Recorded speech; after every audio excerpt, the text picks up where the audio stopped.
Hello again, one and all. Let me get the stream started. There we go. Oh, that's the way to do it. All right. All right, folks. Let me actually make sure. Yep, Broncos and Lou are in there. Screen is up. Beauteous. All right.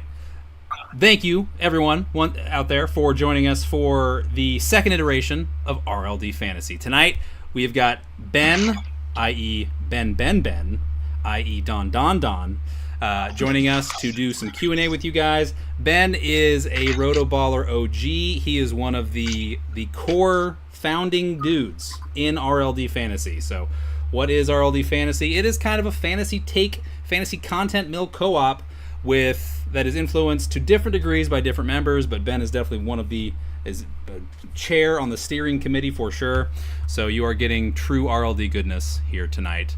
For better or worse, this may tank your upcoming fantasy season across the board. It may not. We'll see. We'll find out together. All right, so really more of a you problem than a me problem. Exactly. You didn't want your fantasy team to go in the garbage can. You shouldn't dress that way. Basically, is what we're saying. Oh, that's in poor taste. All right, so we're off to a scintillating start. That's great. All right, Ben, how should we start? Do you want to read the first question? Do you want to pick and choose out of the grab bag we have here? How should we handle this? No, let's start up with Morty for the first one. Yes. He asks, so now that the RLD is done, which is to say that there's no longer a reason to keep your actual favorite boy's secret, right? State secrets. The draft is over. There's a lot of espionage, spy versus spy going on in our intrigue. League. I'm saying I think this, but do I really that you legit feel are league winners at their respective ADP? Not ranking, but in general, the boys you like in relation to their value and upside. Why is the best one Gibbs? Thank you. So we took a quick look at this before we started and talked about some running backs that we like to ADP. The first round, pretty appropriately priced. Nick Chubb is one that I think, you're getting him as RB5 right now, and he's definitely got potential to hang in the top 3. Yeah. But I think the question really is probably intended more down the boards. Right. Where you've got Gibbs at 33rd overall, Aaron Jones at 38th overall. That was about where we started talking about it. Jones, I think, is somehow flying under the radar this season in a big way. And it's hard to put your finger on why, but the guy gets touches, he gets targets, he's efficient, he finds the end zone. What do we not like exactly? I think it's recency bias. Like, he didn't score enough touchdowns for us last year, so now we're mad. But he's coming off of career high in rushing yardage. His efficiency has not waned at all. He's coming off of the most receptions he's ever had in his career. So he's still the same guy, right? And he's the same guy on an offense that I think we like to carry it straight forward, to run it straight back from 2022, if not expand on it. Like we were talking earlier about Jordan Love versus Aaron Rodgers. We kind of think that the passing volume in the offense stays the same. I think that implies we think the offense as a whole is going to have some continuity. And I like him to run the ball a lot. So, yeah, Aaron Jones is a great one. What about Gibbs? Me and Boards are back and forth on Gibbs all the time. I went out and got myself a Gibbs share because I like the hype enough. But I just feel like there's too much risk in his profile, especially in a potential timeshare, for me to love the price. The thing with Gibbs is the price, right? Like, I would love to speculate on him in the early 5th, even the late 4th. That... Given I reached for him in the middle of the 3rd. Well, that's where you got to go to get him. That's where you got to go to get him right now, and that is the price. We know why that is. He's very exciting. Maybe he's the skeleton key for the Detroit offense to just take off into the stratosphere. That's kind of the tingly feeling you get down deep in your fantasy belly when you are thinking about him there. It could happen. We don't know if it will happen. We really don't. There is a lot of hope and prayer on Gibbs in the 3rd. We don't know what the rushing split is going to look like. We know Montgomery's going to win that. We know that much, barring craziness. So what it comes down to is he going to have elite receiving profile day one, walking off the bus for the first time in Kansas City?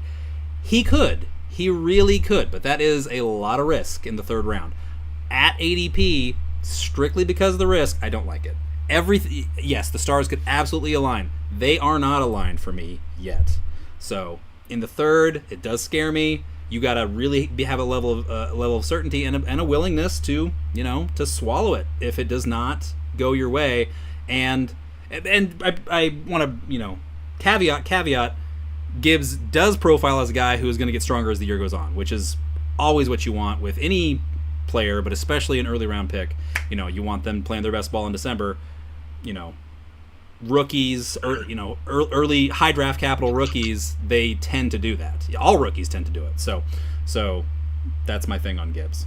Why don't you scroll down and pick another running back at ADP that you like? We'll both do one more and then go on to the next question. There are definitely a fistful to choose from. I would say Jonathan Taylor if we had seen yet where he settles in. I feel like he's going to slide all the way into the 6th round, and I know you're shaking your head. That's 6th round Jonathan Taylor, consensus 1-1 pick last year. He's going to play at some point. We know that's going to happen, so the question is... I'm not 100% on that, but I will take him as my RB3 anywhere and everywhere. I just wish that this had been weeks ago because we've already been drafting a ton, but exactly. I managed to actually thread the needle. I do have a couple of JT shares, but they're not, it's not like I've been nabbing them all over. It's stuff I've inherited from Dynasty, so I'll live. I would say... if you get him as an RB3, that's great. Looking at consensus ADP, Pierce, the Dameon Pierce love was a lot hotter than what we've been seeing on Sleeper. I know Boards is not big on this guy, but Cam Akers he's 56 overall between like a Yahoo, Sleeper, RT Sports consensus. I understand not being that in love with it, but I just am very confident that the Rams need to establish the run. They know that. He has nobody to compete with him.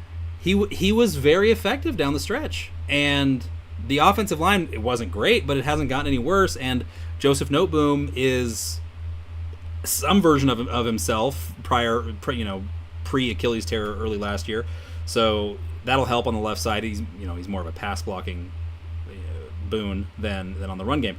But for where he's going, like Madison is going ahead of him for crying out loud. I just I'm never going to get on board with that.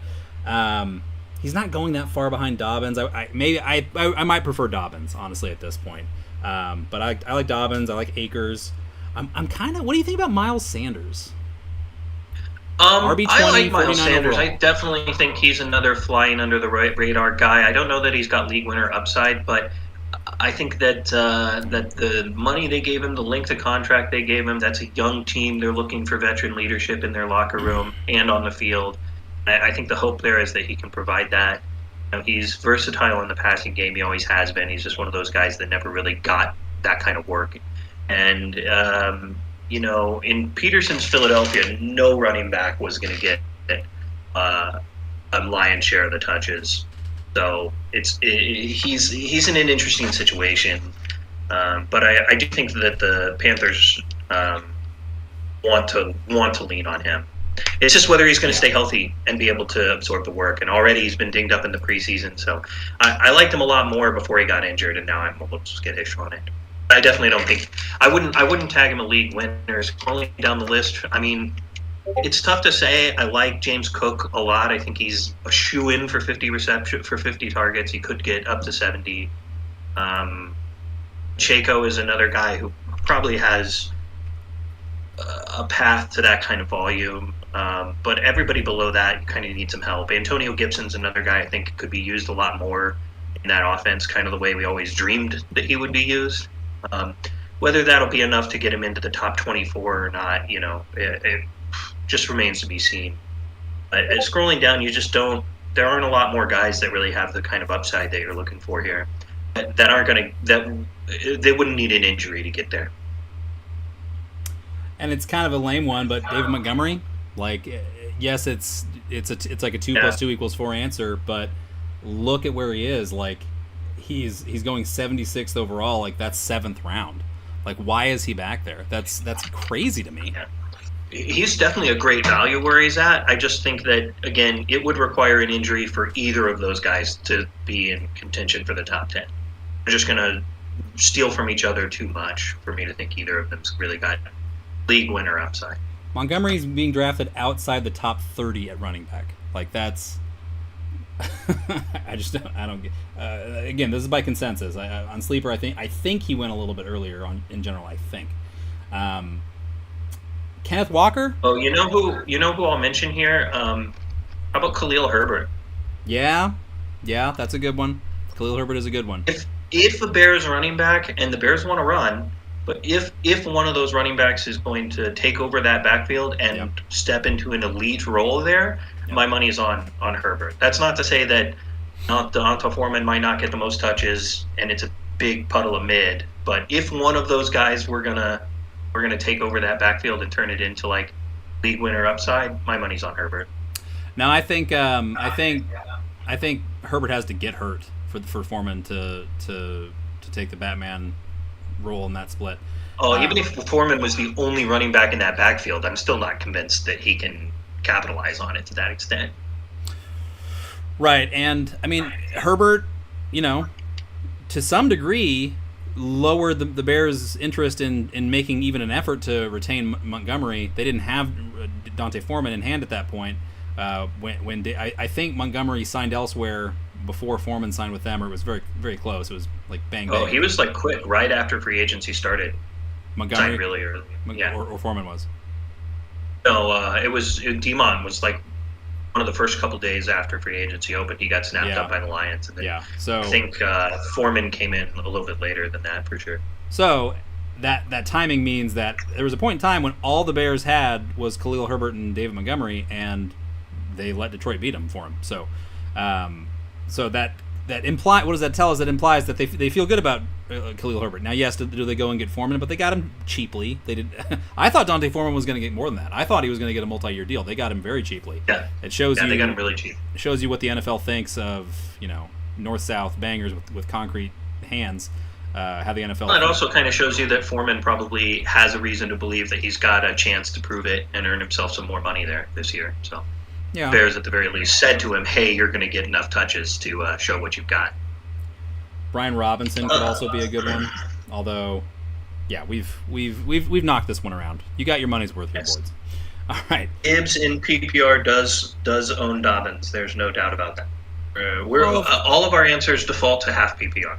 Yeah, in full PPR, I mean you have to take Gibbs in the third, obviously in full, and the majority of leagues are full. So yes. That's true. It's just all of my leagues are half. But let's go to Lou's question number one. Who are the best running back handcuffs this season? And he's talking like lotto tickets. He's talking guys. Well, no, I think he's talking about pure handcuffs. Like if you have this RB1, their RB2 is solid enough to step into that role and fill it. Okay. If that guy goes down, your best option is going to be the guy right behind him. Right, and it's like and like if the main guy goes down, the new guy, the guy who is listed RB2 could actually retain the same size workload as the starter, not get mired. And there has to kind of be enough ADP separation for there to be value in it. So right. It has to be a clear RB1, RB2 with like several rounds of ADP between them, not like a Gibbs Montgomery. Bijan. Like if you're taking Bijan at number 8 overall, then I think you want to get your hands on Algier for sure. I would. He would wind up in some soft committee, but yeah, he would have the lion's share of the dirty work for sure. Yeah, that's right. Yeah. I'm not saying that Algier is gonna be Bijan if Bijan gets hurt. That's crazy, but he will be a fantasy starter if he takes over the number 1 role there. Yeah. And you're going to have a big old Bijan-shaped hole in your team, so that would be a solid fill-in for me. I think Josh Jacobs, Zamir White is another really good one to pair up because whether Zamir is good at running back or not, McDaniels is just going to shove carries down his throat because that's all he knows how to do. And they don't have anybody else. Like they didn't even bother to like bring in Fournette or Kareem Hunt to give him a sniff test. Like they said we're good with Zamir White and like the ghost of Amir Abdullah and Brandon Bolden. We don't need anything. We don't need depth. Depth is for sissies. So yeah, we are going to give touches. There will be touches for whoever is the RB1 on that team. As like a naked. And the very next guy in ADP is Najee Harris, right? Yeah, I mean everyone's on Jalen Warren, is deservedly so. I don't know that Jalen would. Well, I mean, we're thinking that Jalen's going to eat into Najee's workload some, As is, even yeah. if it's even in Najee's best case. So From annoying to extremely alarming, some degree of Najee's snap share is going to go to Jalen as is, and his ADP is creeping up there, so he's not the most valuable handcuff out there in the world. But he looked good.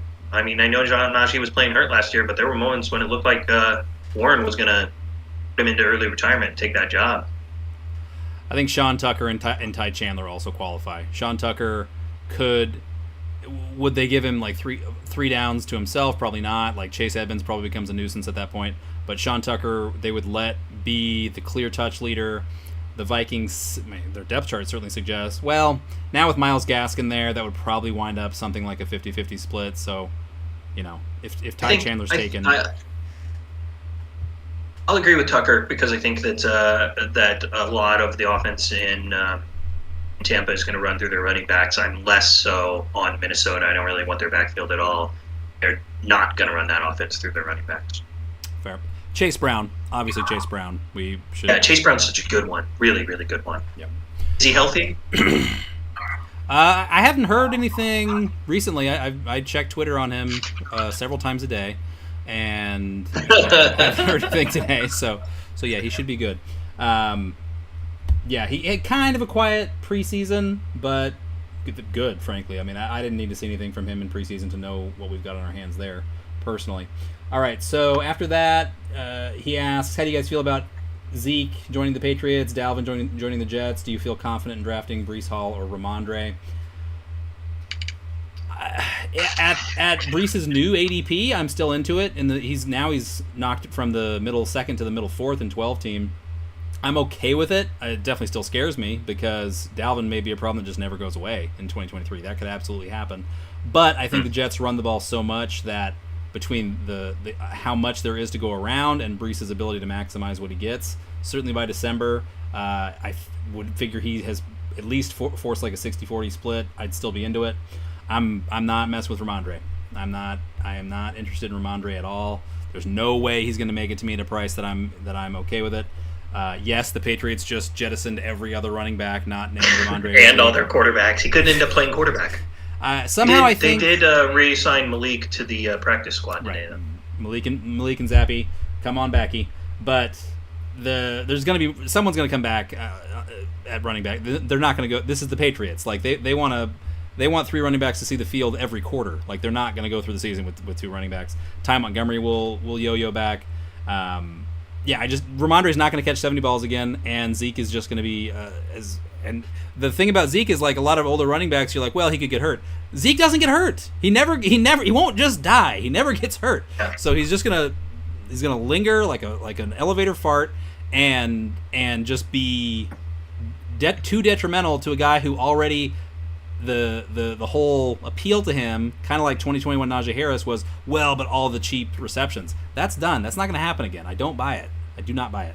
So yeah, Ramondre I'm out on, but what do you think, Ben? I don't know. I think I'm more likely to take Ramondre than Hall at this point, just because Hall's got the double stack of coming back off the ACL, and then also having Dalvin Cook, a new surgically repaired Dalvin Cook, out there playing for his career, it's just I just feel like it's more ambiguous. But Ramondre at 30 overall in the middle of the third round, I'm not super in love with that. I've picked up no Rambo shares this year, and I think he's a fantastic athlete, and I do think he's going to get decent amount of passing work just because he's that good at it. And they still have kind of crap wide receivers, and quarterback's going to be running scared, dumping the ball off. So I think that he's still got a lot of potential, but you're right, Zeke eats into him enough, creates enough uncertainty, especially with Bill Belichick's sort of, I don't know if it's intentional or just happenstance that he hates fantasy managers. But I haven't picked up any Rambo, but I'm probably more inclined to take him right now than I am to take Hall. Yeah. I mean, if you're able to sell yourself on the idea that no, Bill's turned over a new leaf and he's not gonna anoint a new starter at running back just because he, spilled some Gatorade on his jersey and defiled the Patriot way in the first 2 weeks of the season, then so be it. I choose to remember the past. I choose to hold a grudge, and I just don't trust him. And the fact that he's bringing in, it's like he's relapsing before our eyes. He's bringing in junk drawer running backs like Zeke, and I'm sure Ty Montgomery is gonna bounce right back and wind up back on the roster any minute now. Like he's showing us he is still up to his old tricks. He does not care about getting Ramondre his counting stats at all. You think the Patriots are trying to win this year? I don't think Belichick knows how to tank. I don't think Belichick knows how to do anything remotely of the sort. But clearly, like Bill just indulging himself, delighting in his power as both church and state, general manager and coach. If we even have to ask that question, it's not a good sign about anything here. I cannot fathom the Devontae Parker deal. It makes no sense to me at all. It's certainly, if they're making room to go sign Hopkins, maybe then they don't do it though, and then it doesn't. And why does Parker even sign it? Because he knows it's empty money. Nothing about it makes sense. Gesicki season. That's all I can say about the Patriots offense. Boards in defense of his boy says Lions have a top 5 offensive line. First last year in running back touchdowns. That's true. Gibbs is an explosive weapon who should fit in as the wide receiver 2 until J-Mo comes back. And quite frankly, I think J-Mo's mid. That's a good point. I mean, but that is a good point, but it is a point along the line of you're betting on the ceiling. You're betting toward the ceiling.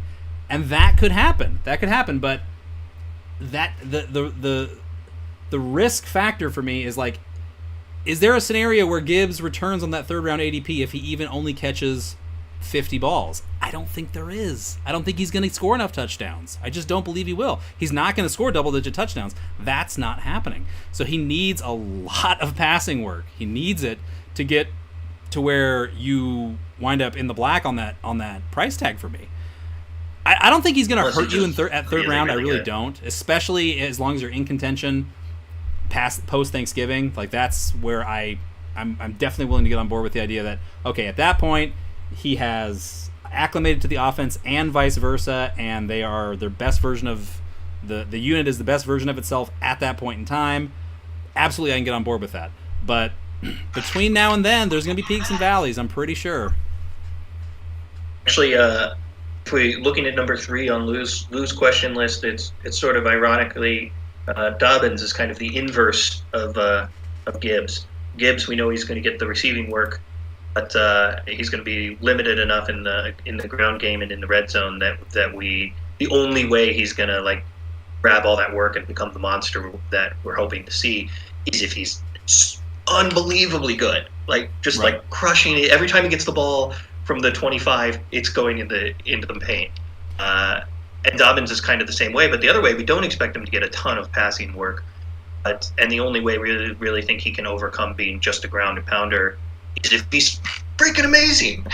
But and he could be. We really have not seen the real Dobbins in the NFL yet, so it'll be interesting to see what he can do in a contract year. Although I'm not sure what that means to running backs in today's NFL. Right, yeah. They can just be locked in the basement if they don't behave. It's a very weird situation. Yeah, can't imagine any of the Dobbins, Jonathan Taylor, Josh Jacobs have any illusion left about getting the contract they deserve for services rendered. And the other part of that question, Javonte Williams, is he a bust? Yes. I don't know if he is or not, but I am going to be far away when we find out every single time. I am not going to be anywhere in the blast radius. His ADP, I don't care that he's walking around living. His ADP blows my mind that anybody will go near a running back who blew his entire knee apart on the Russ Wilson Denver Broncos. The degree of faith in Sean Payton is staggering for me. Like, could it happen? Sure, this is the NFL. Crazy stuff happens all the time. But why are you going to go seeking out the most risk possible in like the 6th, 7th round? What are you, new? What are you, quick? This is ridiculous. What are you doing? I agree 100%. I still have a Dobbins shaped boot print in my ass from last season, so and I'm that avoiding the shattered knees. and that ended as well as it possibly could have. Like he actually ended the year Yeah, strong. So like, and you still wish you hadn't yeah. done it. So yeah. How do No, and you? it was probably around the same ADP. It's just way too risky. Oh yeah, Even Dobbins though was going. Javante seems to be a lot more put back together than Dobbins was at this point in the season last year. He was pupped for the entire offseason. I don't remember if he was pupped to start the season, but he didn't start off right Dobbins out of the was. gate. Dobbins Yeah. was. So, googly, not interested in that much risk. How do you refocus on drafting when your draft strategy has gone to shambles? This is one I really liked because my draft strategy has gone to shambles a lot this season. Just it's tough when I'm drafting from the same spot all the time with different guys.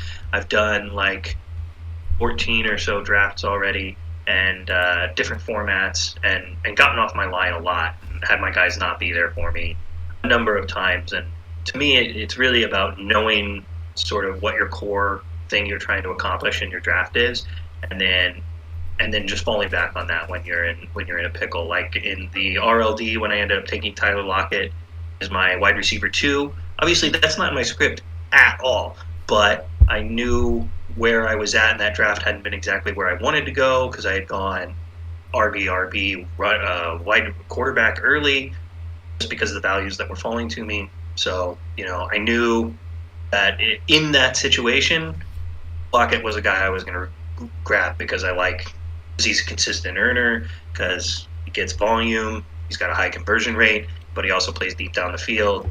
It'll be interesting to see how it shakes out with him in JSN, but obviously JSN, he's back at practice now, so we'll have to see how much the wrist really is an issue.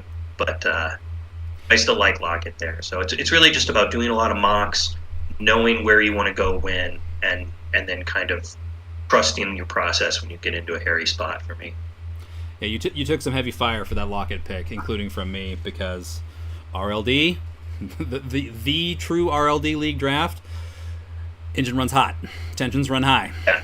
So there's going to be some No, and I don't love that pick either. I don't love it, but I wasn't in a good situation. It wasn't like there was a better guy right after it. It was definitely time to take running back, wide receiver for me. So. Like if you take Lockett in the 5th and he gives you six round value, what did you really lose? A point and a half a game? Like it's not the end of the world. So yeah.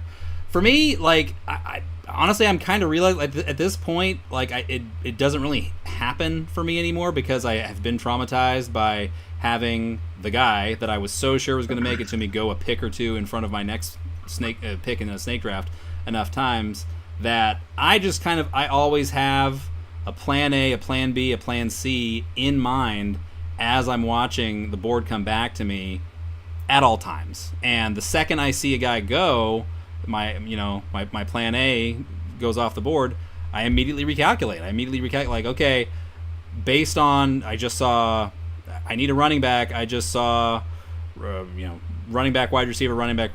Like it's time. Like I was planning to get a wide receiver here because I liked him, but I can see the downward pressure is on running back right now. I do not want to wait another 8 picks for it to get around to me. And that happened to me in the RLD. Like in the what was it, the 5th round, I was hoping Akers was going to make it back to me at 5.8, was it? I think it was at 8th overall. I was hoping that Akers was going to make it to me at 5.8. He goes 1 pick in front of me, but I knew by the time it got to T-Pats, who was 1 pick in front of me, I knew by the time it got to him that Akers and Pierce were still on the board. So I had 2 guys that I was totally willing to take there. I was hopeful that Swift would wrap back around to me in the 6th. Bok Choy did not allow for that to happen. But Swift did make it back around to me. I had another running back that I wanted coming back around in David Montgomery, so it worked out. So you really, at no point in the draft should you have a single guy that you really want to get at the next pick. You should avoid that at all costs. You should land on, this is my ideal scenario, and then immediately start to focus on, okay, well, this is reality, and reality likes to upper deck our hearts. What is the guy that I'm next most comfortable, and then worst case scenario, what is like my number 3? And there's really not going to be that many scenarios where all 3 of your guys burn up within 5 picks of your pick. That shouldn't happen very often if you're realistic. Well, I think it's also, I think if you wanted to put it down into general terms, like whatever your draft strategy is, it's important to really think about what you sort of what priorities you're going to have as the board unfolds. But Right. but really not being too honed in on your guys is what it boils down to. Because if you have, you know, 12 guys that you feel like you've got to have on the board, it's going to be really hard to get them. So you want to be open to and interested in broadest selection of guys that you can have available to you, so that you can have different choices available to you in different spots. So don't drill down on just the guys that you really love, but understand the value and the comparative value of everybody all around them. I try and have this year. I'm trying to have more of a list of do not draft guys rather than a list of guys I feel like I've got to have. And even my do not draft list is only like 5 or 6 guys. So I'm just trying to be open to everyone on the board, understand it. And when I go through and look at all of my teams, I'm scattered all over. I don't have more than 4 or 5 shares of a single guy anywhere. So Yep. I feel like I've done a pretty good job of that. And like, Hopefully, no, I can't sink all my ships on one blow like I did with Dobbins last year. and also, read the room. Like, if you're whatever, you're 3 picks away from the turn, and you really like you really like Marvin Mims in like the 10th round, and Broncos fan 267 is sitting between you and your next pick, and Mims is coming up in the queue. Like, do you want? It's time to find. He's going to take him. There's an excellent chance Mims is going to go to him. Like, you need to decide right then. How bad do I want this guy? Like, leagues, starting lineups. Like, if it's a 2 running back, 3 receiver league versus a 2 running back, 2 receiver league, be cognizant of how that changes the pressure on positional runs. As much as you're able to, the sleeper draft board in particular helps you visualize roster needs of other teams around you as they're drafting. I love drafting on the board like you do on Sleeper. Yeah. Some apps you can't do it at all. CBS, you can't look at the board at all while you're drafting. It's really frustrating because drafting off the board is super handy. Yeah, Fantasy Pros lets you do it on PC. Yahoo wants to blindfold you. It seems it's really bad. We're creeping up on time here, so I'm just scrolling through to see. Do you want to say anything about the Bucks and whether we're sleeping on the Bucks? I think Godwin's ADP is appropriate. I think Rachaad White's ADP is probably appropriate. He could maybe be a guy that could blow his ADP out of the water, but who knows? It's kind of a black box. I'll just real quickly say, early August, I was getting kind of bullish on the Bucks. I'm now tapering back off as a whole. I would rather skip them all in the draft and then pick 1 or 2 favorites as buy low targets after the Baker Mayfield experiment mercifully comes to an end, which we know that it will.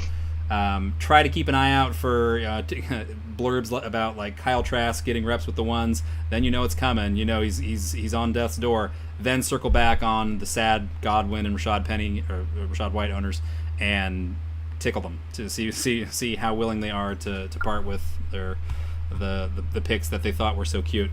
That's. And I mean, you could be wrong. Like, maybe the Bucks are better, and those guys are not going to be available. But you're not going to get every player in every draft in every league. So that's the mindset I'm at with the Buccaneers. From our buddy 24. More seriously, though, Christian Watson versus DJ Moore is a common debate I've been having. Thoughts? Ben, you're a Bears fan. You have an emotional investment here. Tell us how your emotional investment compromises your judgment. I don't have any DJ Moore. I will probably be bidding pretty aggressively on him in one Dynasty League where his contract finally mercifully expired. But now I'm going to buy him straight back. But, in Dynasty, the guys who are available are just not that stellar, right? So there's not a lot of guys out there. I haven't picked him up a lot. I think really the snake, he's going more towards the early picks. In most of the drafts I'm in, back on the left side of the board, and I'm always drafting from the right. So it just hasn't, and he's not a guy I'm super confident enough to reach in, just because even though I'm a big believer in Fields, and I think it's more reasonable to think that his passing will progress in a big way than that it won't, because you can't really look at an example of a mobile quarterback who hasn't gotten consistently better throwing the ball in the NFL year after year. All of the examples are of guys getting better recently. So I think that he's in a great position to do well, and DJ Moore is a fantastic wide receiver. I think his talent is really flying under the radar in the league, just because of, you've said many times, the complete clown car of quarterbacks that Carolina has continually unpacked. But how much are the Bears going to throw the ball? Then how much are the Packers going to throw the ball, and how good's Jordan Love going to be? It's just a lot of the same unknowns for these guys. I think DJ Moore has more of like a possession type receiver build. He's he's used deep a lot, but he's a guy that has a fully developed route tree. I mean, he's pro. He's been in the league for a long time. He can make it happen a lot of different ways. And Christian Watson, we kind of need to see him step up his game to do that. I think we will have to, because I don't think that Love is going to have the super accurate cannon that Rodgers can tote out there. He can find you way downfield and hit you in stride on the regular. And I'm not sure that Love's going to be that guy, but maybe he is. And I'm going to get into women's tennis, because I can't take the Packers having another really good quarterback 3 decades in a row. So on the Fantasy Index podcast last night, we talked about Jordan Love, we talked about DJ Moore, because Colt Williams had a very spicy prediction for DJ Moore. He predicted DJ Moore is going to go over 1,500 yards receiving in 2023. So he is all the way in on DJ Moore. That's more than AJ Brown had. That's spicy.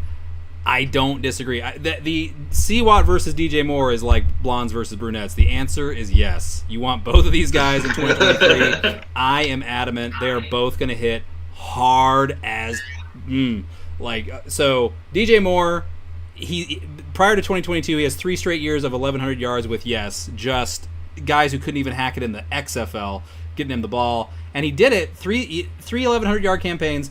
2 where he didn't even get to 70 receptions, and 1 where he went over 90. He's done it every kind of way you can. And yes, 1,100 yards is, nothing to, toot your horn too much about. But in the microcosm of the dog shit Carolina Panthers offenses that they continuously ran out there, pretty good. So this is going to work. It's just, we don't even have to theory craft. Like, the Bears are clearly whole cloth running back the Buffalo Bills script that the Eagles then took and expanded on. That's what they're doing. They're going to run the ball like crazy, and they're going to do it well. We certainly have to hope. And when they decide to throw, Fields is not going to have to process a lot of zone, because teams are going to be absorbed with the run, and it's going to work. I mean, it's going to work. Like DJ Moore, 1,500 yards, I don't know if that's going to happen. That's a bit spicy. But Fields has the arm talent. DJ Moore has the talent. Like that. That's just, his ADP is sensational for me. I'm all in on DJ Moore. I think 1,300 and 8-9 touchdowns is absolutely in play. And that's what I have T. Higgins for, who's going several rounds earlier. So the value for DJ Moore is off the charts. I think the Bears are a fringe playoff team.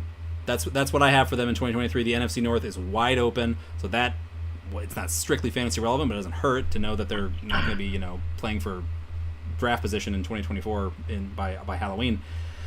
By the flip side of the coin, Christian Watson, yes, if you just look at trying, we've been doing, theory crafting targets and reception totals and all that, yes, you can paint yourself into a corner of okay, Christian Watson is kind of a best case is kind of a high end to mid range wide receiver 2.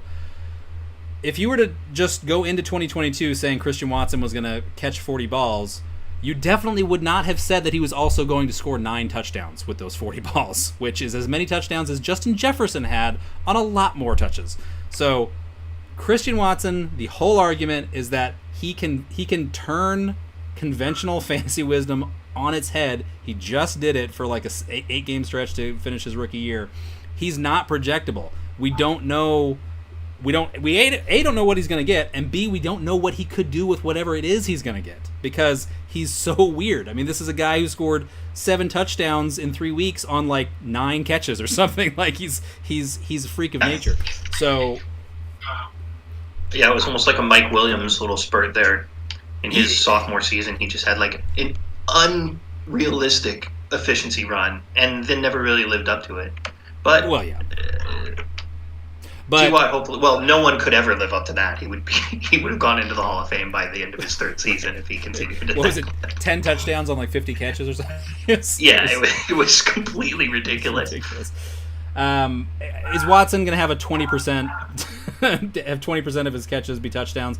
No, but he had every seventh touch in 2023, he scored a touchdown. So that was actually more frequently than Mike Williams.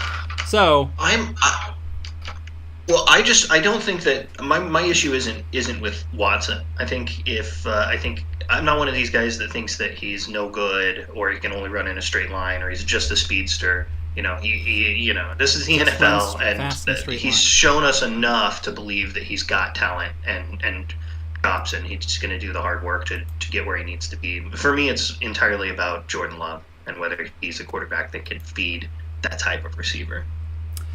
I understand that argument. Obviously, I think Jordan Love is going to hit. I'm very sorry, but I think if he's not a superstar, I think he's going to be perfectly serviceable. I'm very sorry. I'm just trying to give you my honest opinion. I hope for your... I'm fine. I'm okay with him being a game manager. That's fine by me. You'll accept that. You're trying to plea bargain out of a worse sentence.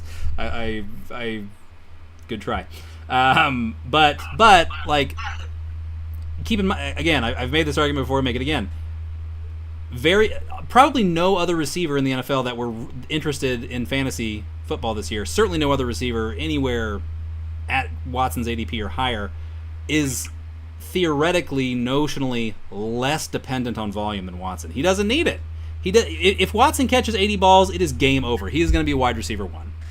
He is. He might not be top 5, but he will be a wide receiver 1 if he catches 80 balls. Will he get to 80 balls? Unless they start using him a lot differently. Maybe. I mean, again, I'm of the opinion that 80 balls. What's that? 120 targets plus. His last 8 games, he was on pace. If you took his last 8 games, where he wasn't even getting crazy volume, if you took his last 8 games and projected it over 17 games, it was 110.5 targets. So he's based on just how he closed out 2023, and he wasn't hoovering catching 80. I'm just saying. Catching 80 out of 110 is ridiculous for a guy that catches the ball as deep down the field as he does. I'm not. If he only sees 110 targets, he's not catching 80 balls. But yeah. They'd be crazy not to use him in the rushing game at least 10 or 15 times throughout the season. He'll probably get a couple touchdowns that way. A player like Christian Watson is, in my opinion, and I could be wrong about this, but in my opinion, Christian Watson is an exception to all the rules.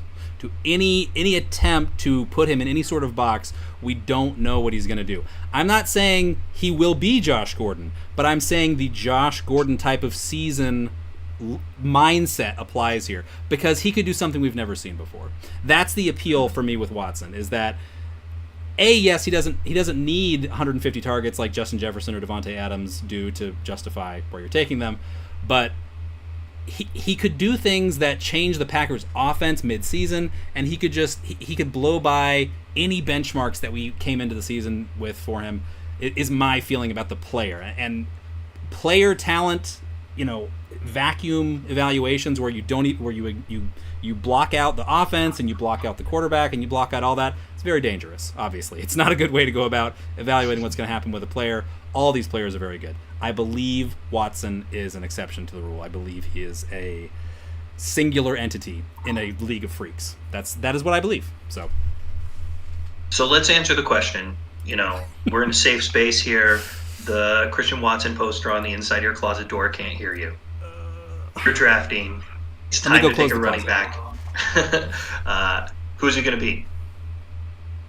I honestly love DJ Moore, but it has to be Watson. Like, however good DJ Moore can be, personally, I have to. If I get to that situation in draft and I'm posed with that situation, I have to know. I have to have Watson on my team so that when I find out if I was right or I was wrong, I either suffer for it or I'm rewarded for it, because I cannot shake the feeling that something historical or something unique is going to happen with this guy.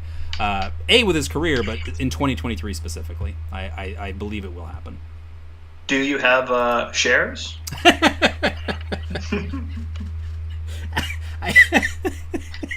I have a couple Christian Watson shares. Yes. How many do you have? Every single team that I have drafted so far, I have Christian Really? Watson. Wow. Yes. You had to reach for him to get him? I have not had to take him earlier than the 4th, I don't think. 2 months ago, I would say that was reaching, but I have one share in the auction league. That's it. fair. That's But the he's sensible. definitely I should say I know I'm being irrational with Christian Watson. I am deliberately breaking convention, breaking the rules. So take what I'm saying with a grain of salt for sure. Yeah. Like I'm not saying it's sound business practice here, guys. I'm really not. good. That's a really important thing to make sure to disclaim when you're sticking your foot into this analyst realm is like, hey, I don't like this guy, but it's not for a good reason. It's just me, Right. and that's how I'm going to play my game. So I'm not going to tell you not to draft him, but Exactly. personally, I don't like him at all. Joe Mixon, he's a fine guy. You know, he's reliable. I hate him. I don't do it. But Joe Mixon is fine. Yes, sure. Take Joe Mixon. Good offense. Blah blah blah. All right. So should we fire off one more? Yeah, let's do Josh just because he's one of our boys. And, Josh Gator and then we'll wrap fan. it up. Yeah. Who are some tier 2 and 3 running backs with upside in PPR format and redraft if you're looking to increase your depth? That's an interesting way you phrase that question because originally I'm thinking, who do you draft for depth in PPR? Then, additionally, is there anybody on the wire in shallower leagues that you feel like can add receptions at running back? For me, it's James Cook. It's Antonio Gibson. Those are my guys for receptions in the middle rounds. Yeah, reading his question again, you're right. When he says depth, that kind of implies you've got your top 2 running backs settled. We know Josh plays in some deeper leagues, so we should adjust it down a little bit further. But let's just look outside the top 25, let's say, and assume that okay, everyone's got their 2 running backs, or 10 teams have 2 running backs, 1 has 3, and 1 only has 1. Outside the top Josh 25, might have 4 by that point. we know how Josh rolls. So outside the top 25, right now at 24 overall in consensus is James Conner. I was out on James Conner already. Obviously, the way things are going in Arizona, you don't want to be near James Conner when this bomb goes off. You really don't. If you've already drafted him, sell. For God's sake, sell. Get out now. Your best. I will case, say that James Conner is on every single team Josh has drafted this year, probably. So he's not gonna be on that page with you. I can confirm from talking to him myself that yes, he's got some James Conner. I just don't see a scenario where he is going to fulfill the 58 overall draft capital, 5th round pick. I don't like it. He could wind up traded into like a committee. He could wind up in a committee with Ingram because the Cardinals are so bad. They're like, well, what's the point in playing Connor? We already know what Connor is. Let's see what Keontae Ingram is. So the level of uncertainty, really it's the uncertainty. Like, yeah, he could be the starter all year in Arizona on a bad team and give you okay production. Do you really want to ride with that if you don't have to? I don't.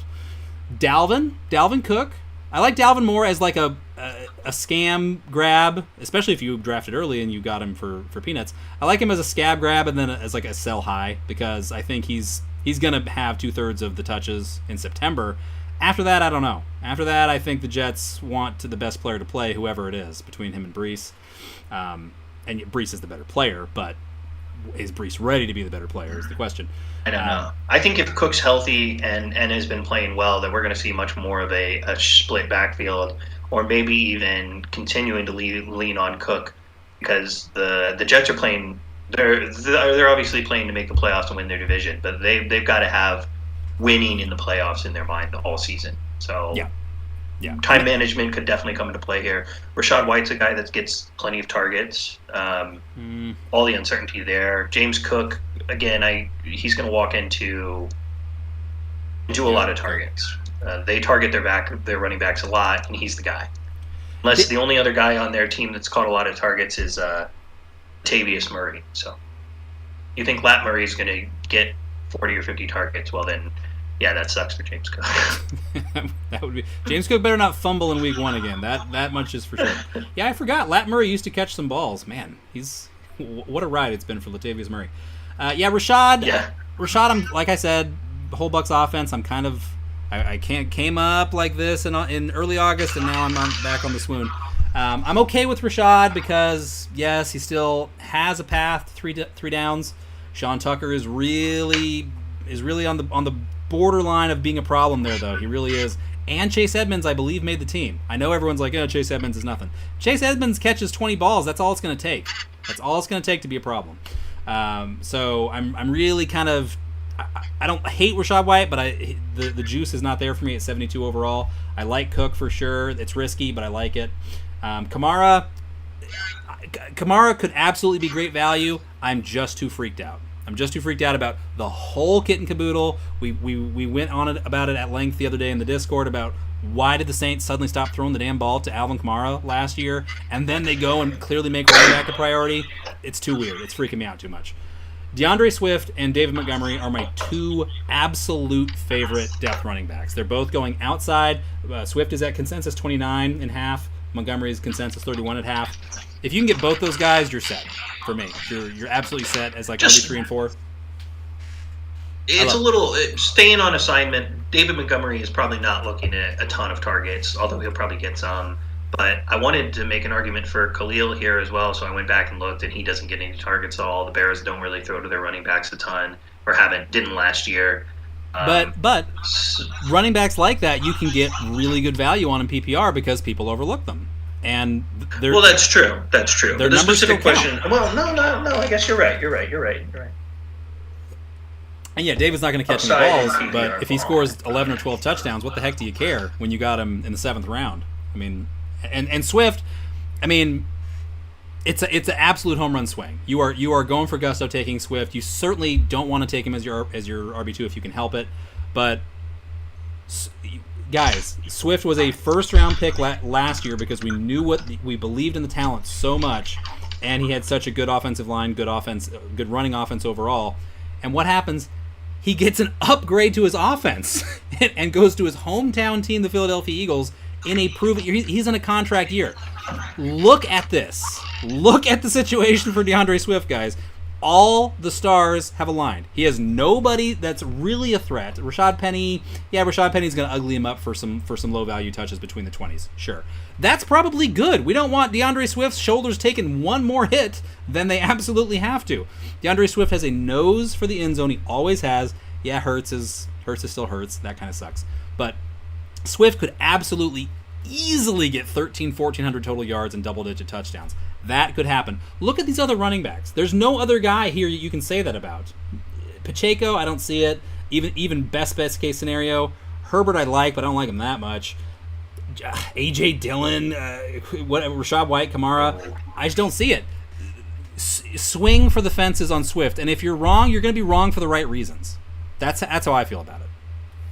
I'm a pass on Swift. Gainwell can catch passes. Miles Sanders can catch passes. Gainwell had 29 targets last year. Miles Sanders had 26 targets last year.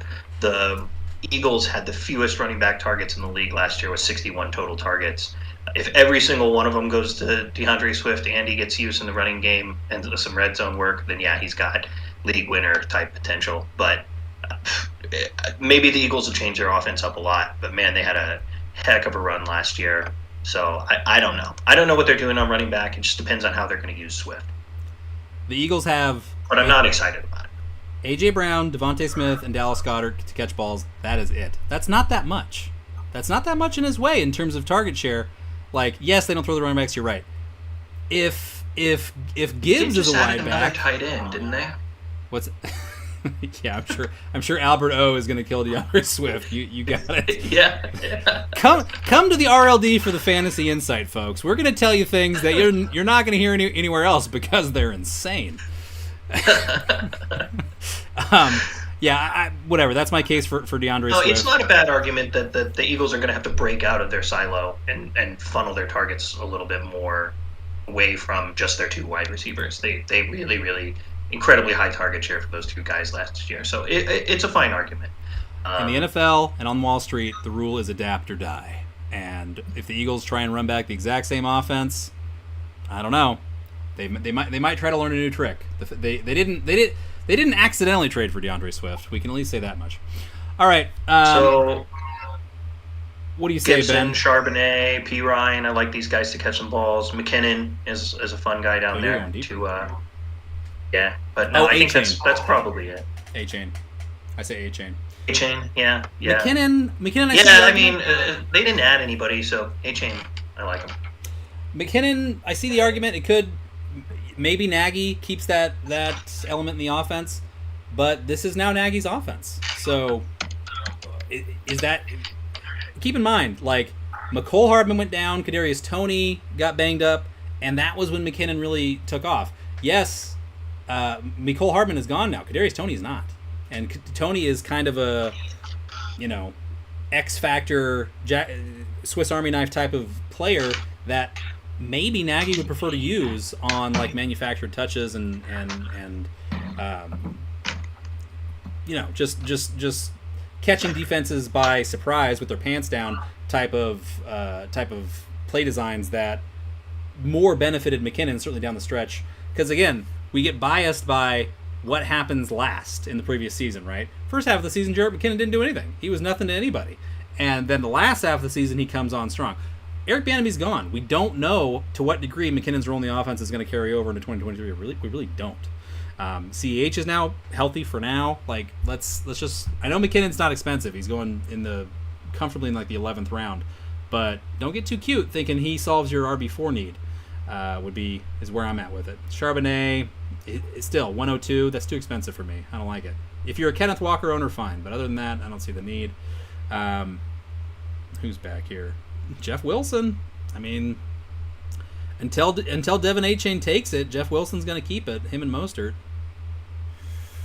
Yeah, I mean, whatever. There's some other fringe guys. Chase Brown is kind of a lotto ticket more than anything. Damian Harris could be nice. We've got some mildly simmering Damian Harris buzz in the Discord, thanks to our new buddy Billiam. We got a lot of good guys in there right now. Ben, we got a good cast. Yeah, I will say that. Sorry, now I'm trying to look at how many targets. You're doing research for a fantasy football show when we're trying to do a fantasy football show. You son of a. Yeah, well, I guess it only comes out to about 5 targets per game for McKinnon after he kind of had that first. After he kind of kicked it into gear, so he had some up games and some down games, but 71 targets in a season for a running back is nothing to shake a stick at. But going through and messing with our scoreboard and sort of seeing, how many. There's a lot of guys that are in multiple leagues with us. There's a lot of. But if we think about this as trying to take what we built with the RLD and grow it out, which is like 4 members, active members. We've done a really good job at that. We've got for sure.